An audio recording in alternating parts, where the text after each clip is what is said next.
Now, back to the biblical Elohim. As recorded during the 7 days of creation, and my hypothesis that they are no more than our own higher selves.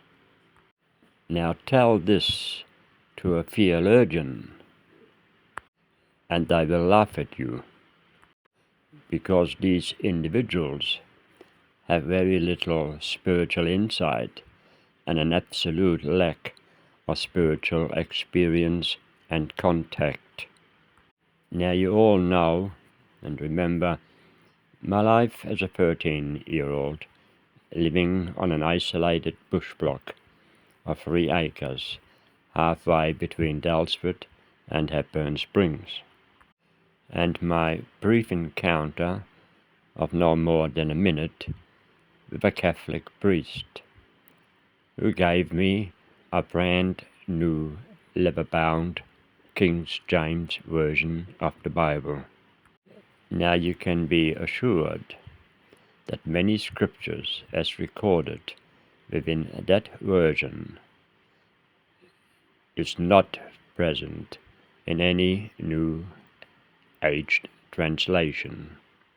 So one needs to stay away from all paraphrased versions or New World translations.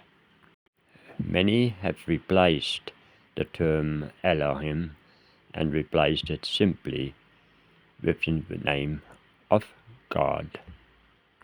Take the name Lucifer as recorded in the letter to the king of Tyre. It is a letter delivered by a prophet to the king of Tyre in Lebanon. The letter reminds the king of how brightly he shone while he was a denizen in the kingdoms of heaven, until he fell to the earth and got soiled by what he found, and thereby was confounded to the earth. In this letter he was referred to as the light bearer or son of the morning star. These two definitions were removed and replaced with the name Lucifer. From the misunderstanding of this simple letter, we come to the story of Satan and his fallen angels. And this is a major misconception. And my beloved bush block stood unchanged and unadulterated for many, many years after I had left it, whereupon now stands the Kingdom Hall of the Jehovah's Witnesses, the holy ground. Now an Elohim, or overself, or higher self, or supersoul, whatever you want to call it, never leaves its own higher state of existence. It only projects a small part of its own consciousness into what we call spirit. And this spirit then incarnates into the physical reality. We call this descent from light into darkness. It does this to experience the things it cannot experience within its divine realm of existence. It does not incarnate to experience love, happiness, or joy, respect, because it already has this within its own realm. It wants to experience the opposite to this: hate, anger, pain, betrayal, disrespect. It is unknown how many parts of itself it can project or create and send into the physical shape but 3 or 4 of itself is not unreasonable to believe. When an Elohim gives birth to a spirit, that spirit is bound to that Elohim via what we call the golden cord. It then descends into the world of formation and is bound to the physical body by what we call the silver cord.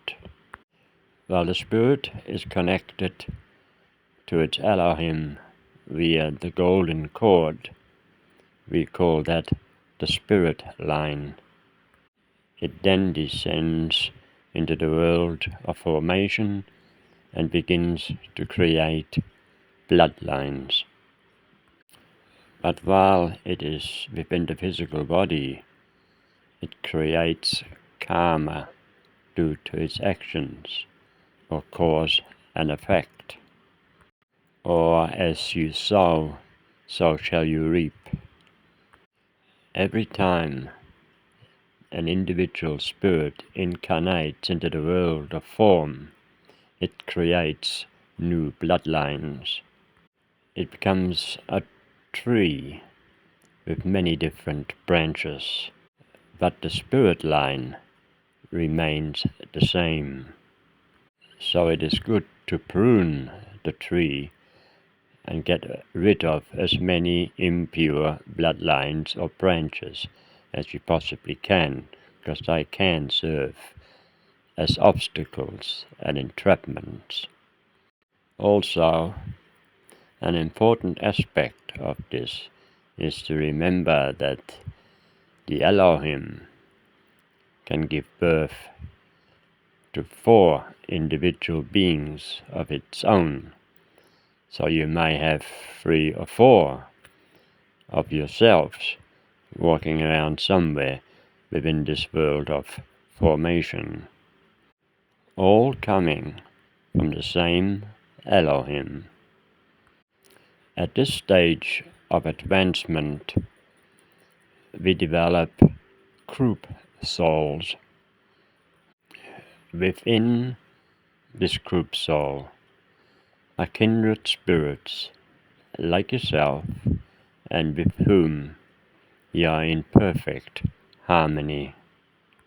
Throughout the ages, you learn and evolve together.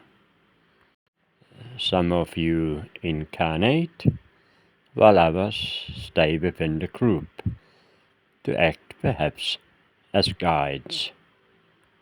And they all look forward to your return.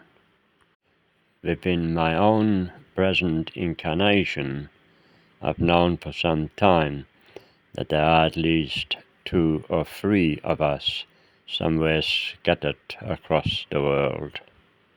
I tracked one down living in America, where I was just a lowly entity in Australia. He was a well-known surgeon in America. He was also called Walter Schonfelder.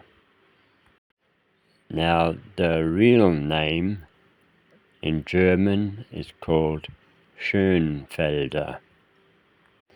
When we migrated to Australia, Schönfelder was bastardized by Schonfelder simply by adding an E in Schön.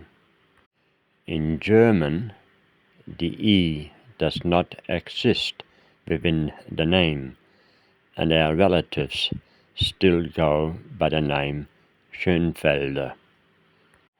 But my American counterpart has the E in the name, the bastardized version of Schönfelder. The English version of the name is rare. Now I know that all my physical operations were very, very critical, with little chance of survival. But every operation was a screaming success. Makes me wonder who guided the knife with the surgeons who operated on me here in Australia. Was it my counterpart? Who knows? Oh yes, I was going to discuss the Son of Man, the Son of God, but I got carried away. Next time then.